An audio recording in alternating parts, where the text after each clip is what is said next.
आज आपकी पहली क्लास है। तो अभी सर ने कुछ होमवर्क दिया था आप लोगों को ग्रुप पे, तो उसमें आर्टिकल कई बच्चों ने गलत किया है।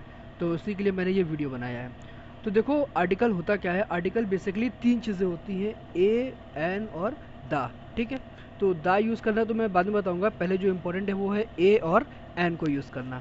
तो जनरली क्लास में आप लोगों को सर ने या मैम ने ये बताया होगा कि जिस भी वर्ड की स्टार्टिंग वॉवल से होती है, वॉवल्स का मतलब ए, ई, आई, ओ, यू, जब पहले आ जाए तो वहाँ पे हम एन का यूज़ करते हैं। और अगर ए, ई, आई, ओ, यू के अलावा कोई भी वर्ड अगर आता है तो उसकी जगह पे ए यूज़ कर देते हैं। ये ठीक है, लेकिन ये लिमिटेड होता है। लिमिटेड का मतलब कुछ जगहों पे ये ट्रिक काम करती है और कुछ जगहों पे ये ट्रिक फेल हो जाती है।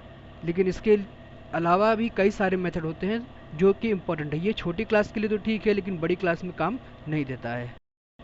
अब गौर करिए यहाँ पे।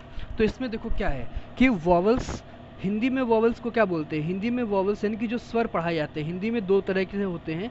स्वर होता है, दूसरा व्यंजन। और इंग्लिश में भी दो होते हैं, वॉवल्स और कॉन्सोनेंट। तो जो इंग्लिश का वॉवल्स होता है वो हिंदी का स्वर होता है। इंग्लिश में ए, ई, आई, ओ, यू, वैसे ही हिंदी के स्वर जो होते हैं वो छोटा बड़ा से लेकर के अंगा तक ये सारे मैंने लिख रखे हैं, ये होते हैं। यानी कि अगर इंग्लिश में बात करें तो वॉवल्स, जो कि हिंदी में स्वर कहलाते हैं। और ये मैंने लिख रखे हैं कॉन्सोनेंट। तो कॉन्सोनेंट में कौन से, इंग्लिश में अगर बात करें तो बी, सी, डी, ई, जी, एच, जे, यानी कि ए, ई, आई, ओ, यू को अगर हम छोड़ दें, ए, ई, आई, ओ और यू, इन 5 वर्ड्स को अगर हम छोड़ दें तो इनके अलावा जितने भी बचते हैं इंग्लिश अल्फ़ाबेट्स में, वो सारे ही क्या कहलाते हैं, हमारे कॉन्सोनेंट। यानी कि हिंदी में उसको क्या बोलते हैं, व्यंजन बोलते हैं। और हिंदी में व्यंजन होते कहाँ से स्टार्ट होते हैं, का से लेकर के ज्ञा तक जितने भी शब्द होते हैं वो सारे ही हमारे व्यंजन होते हैं। अब बच्चों, तुम लोगों को पुराना जो मेथड बताया गया है उसमें क्या कहा जाता है। उस मेथड, पुराने मेथड में कहा जाता है कि जो भी वर्ड आपको दिया गया है, अगर वो स्टार्टिंग में वॉवल है, यानी कि इसके स्टार्टिंग का वर्ड देखते हैं, अगर वो वॉवल, यानी कि यहाँ पे क्या लिखा हुआ है, एप्पल। एप्पल की स्टार्टिंग किससे है, ए से है। तो यानी कि ये एक वॉवल है और इस वॉवल के लिए क्या लिखा जाएगा, यहाँ पे एन लिखा जाएगा। ठीक है। दूसरा देखते हैं अम्ब्रेला। तो अम्ब्रेला में जो पहला वर्ड है वो क्या है, यू। यू एक वॉवल है, वॉवल होने के नाते यहाँ पे क्या लिखा जाएगा, एन लिखा जाएगा। इसी तरह से तीसरा एग्जाम्पल जो कि आइसक्रीम लिखा है, आइसक्रीम यानी स्टार्टिंग में पहला वर्ड आई है, आई एक वॉवल है और वॉवल के लिए मैम ने या सर ने आपको बताया होगा कि यहाँ पे एन लिखेंगे। वैसे ही ये लास्ट एग्जांपल भी है, आउल। तो आउल भी स्टार्टिंग ओ से हो रही है, यानी कि ये भी एक वॉवल है और जब ये वॉवल है तो जाहिर सी बात है यहाँ पे एन आएगा। लेकिन ये केवल पुराना मेथड है, ये केवल छोटी क्लास में होता है, बड़ी क्लास में ऐसा नहीं कर सकते हैं। क्यों, वो बताता हूँ। अभी जो बताया वो वॉवल्स के लिए था, वैसे ही कॉन्सोनेंट के लिए भी। कॉन्सोनेंट के लिए मैम ने या सर ने बताया होगा कि स्टार्टिंग का पहला वर्ड देखो, बी। बी क्या है, कॉन्सोनेंट है। कॉन्सोनेंट में क्या लगाते हैं, ए लगाते हैं। वैसे कैट, यहाँ पे सी आ रहा है, ये क्या है, ये एक कॉन्सोनेंट है। कॉन्सोनेंट होने के लिए यहाँ पे ए लगाओगे। वैसे सिमिलर पेन, पेन यानी कि पी से स्टार्ट है, पी भी क्या है, हमारा कॉन्सोनेंट होता है और कॉन्सोनेंट के लिए यहाँ पे क्या लिखा जाएगा, ए। और मोबाइल में भी ए लिखा जाएगा। ठीक है। वो सारी चीज़ें कुछ जगह पे तो अप्लाई करती हैं, लेकिन कुछ ऐसे एग्जाम्पल है जहाँ पे वो ट्रिक नहीं चल पाती है। मतलब जैसे कि यहाँ पे वर्ड देख लो, ऑनेस्ट है, यूनिवर्सिटी, आवर और ऑनर।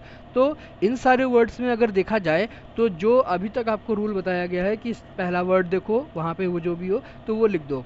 यानी कि अगर पहला वर्ड वॉवल है तो एन, पहला वर्ड अगर कॉन्सोनेंट है तो ए। हालांकि मैम या सर आपको केवल 2 वर्ड बताते हैं, ऑनेस्ट और यूनिवर्सिटी। कहते हैं कि ये एक्सेप्शन है। एक्सेप्शन यानी कि यहाँ पे रूल दूसरा फॉलो होता है, लेकिन नहीं, इसका भी एक मेथड है, वो मेथड मैं बताता हूँ। जैसे कि पहला दिया गया है ऑनेस्ट, ठीक। अगर यहाँ देखा जाए तो ए नहीं आना चाहिए, यहाँ पे ए नहीं, यहाँ पे आना चाहिए एन, ठीक। यूनिवर्सिटी में भी क्या आएगा, एन।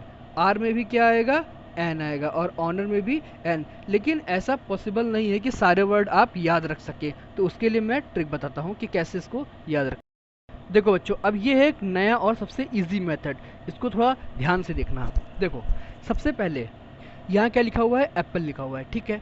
एप्पल को हिंदी में लिखो। हिंदी में लिखने का मतलब आपको सेब नहीं लिखना है, हिंदी में लिखने का मतलब है इस तरह से कुछ ऐसे एप्पल लिखना होगा, ठीक।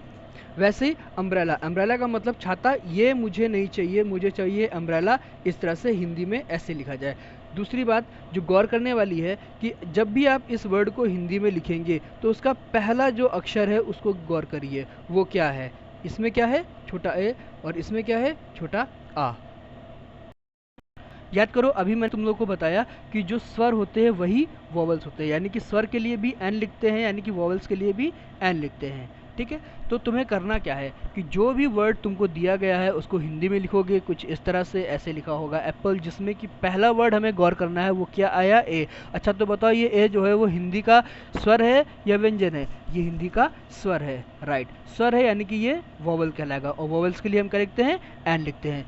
सिमिलरली यहाँ पे देखो अम्ब्रेला, अम्ब्रेला को हिंदी में लिखेंगे ऐसे लिखा जाएगा, जिसका पहला अक्षर क्या आ रहा है, छोटा आ रहा है, छोटा आ क्या है, स्वर है, स्वर यानी कि इसको इंग्लिश में वॉवल, और वहाँ पे वॉवल आएगा, वहाँ पे क्या लिखा जाता है, एन लिखा जाएगा। समझे? अब ये मैंने कुछ और एग्जांपल लिख रखे हैं, कॉन्सोनेंट सॉरी वॉवल यानी कि स्वर, और स्वर के लिए एन, कॉन्सोनेंट हिंदी में व्यंजन, और व्यंजन के लिए ए, यानी कि अगर हिंदी में बोले तो व्यंजन, इंग्लिश में बोले तो कॉन्सोनेंट, उनके लिए ए। वैसे ही स्वर यानी कि वॉवल्स, वॉवल्स यानी कि एन। ठीक, तो पहला वर्ड जो लिखा है एप्पल, एप्पल के लिए ए आया, यहाँ मैंने अभी बताया था, एन लिख देंगे, बहुत इजी था। वैसे ही अम्ब्रेला, छोटा आ आया, छोटा आ यानी कि स्वर, स्वर है तो यहाँ पे भी एन लिख देंगे। वैसे ही अब देखो नेक्स्ट एग्जांपल क्या लिखा हुआ है, बॉल, तो बॉल को जब हिंदी में लिखेंगे तो पहला अक्षर क्या आना चाहिए, बा आएगा। तो बा तुम खुद बताओ कि वो स्वर है या व्यंजन है? वो एक व्यंजन है, और व्यंजन के लिए क्या लिखते हैं, ए लिखते हैं, तो यहाँ पे क्या लिखा जाएगा, ए लिखा जाएगा। वैसे ही इस वाले एग्जांपल पे आओ तो ये लिखा हुआ है ऑनेस्ट, ऑनेस्ट को हिंदी में ऐसे लिखेंगे, और ऑनेस्ट का जो पहला अक्षर आ रहा है वो क्या आ रहा है, ओ। ठीक, छोटा अ। अब तो ये बताओ ये स्वर है या व्यंजन? ये स्वर है, स्वर है तो यहाँ पे क्या आना चाहिए, एन आना चाहिए। जबकि यहाँ पे स्टार्टिंग का पहला वर्ड क्या लिखा हुआ है, एच, तो हमें वो नहीं देखना होता है कि पहला अक्षर क्या है, हमें ये देखना होता है कि उसको हिंदी में ट्रांसलेट किया जाएगा। हिंदी में ट्रांसलेट मतलब उसको हिंदी में लिखेंगे, और हिंदी में उसका जो पहला अक्षर होगा वही हमारा बताएगा कि वो स्वर आएगा या वहाँ पे व्यंजन आएगा। नेक्स्ट एग्जाम्पल कैट पे देखते हैं, तो कैट का देखो पहला अक्षर क्या आ रहा है, का बताओ स्वर है या व्यंजन? जाहिर सी बात है व्यंजन है, तो व्यंजन है तो यहाँ पे क्या आना चाहिए, ए आना चाहिए। नेक्स्ट एग्जांपल है आइसक्रीम, आइसक्रीम को ऐसे ही नीचे हिंदी में देखो ऐसे लिखा जाएगा, और इसका पहला अक्षर क्या होगा, छोटा आ, तो छोटा आ स्वर है या व्यंजन है? जल्दी से बताइए, स्वर है, तो स्वर है तो यहाँ पे क्या आना चाहिए, एन आना चाहिए। अब यहाँ पे कुछ एग्जांपल मैंने दे रखे, जैसे कि mobile, university, R, MLA, FIR, I और ऑपरेशन। ये आपके लिए होमवर्क है, इस वीडियो को देखिए और देखने के बाद इसके एग्जाम्पल करके मुझे मैसेज करिए। Thank you and have a nice day.